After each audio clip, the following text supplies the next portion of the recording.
நம்ம Chennai silks ground floor, அதாவது சாரீ எடுக்க வந்திருக்கு எங்கள் அம்மாவுக்கு. இங்கே நிறையா சாரீஸாக இருக்குது. எங்கள் அம்மா எடுக்க போகிறேன்.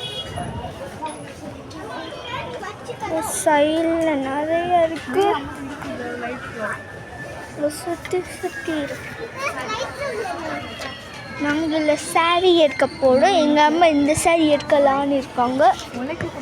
ஆனால் எங்கள் அம்மாவுக்கு வந்து இந்த டொக்கோ வேஸ்ட் கலர் பிடிக்கும். அங்கே ஃபுல்லாக காட்டன் சாரீ. அடுத்து இங்கே கூட சாரீஸாக இருக்குது. இது வந்து ப்ரைஸ் வந்து இது.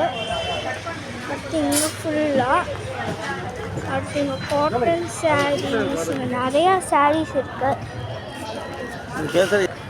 இங்கே நிறையா மெட்டீரியல்ஸ்லாம் இருக்குது. இந்த ஃபுல்லாக சுற்றி சுற்றி சுற்றி பார்க்கலாம். இந்த டிஷர்ட் கூட கீழே இருக்குது. அந்த சைடு வந்து இப்போ வந்து இங்கே கழகா அப்புறமே இங்கே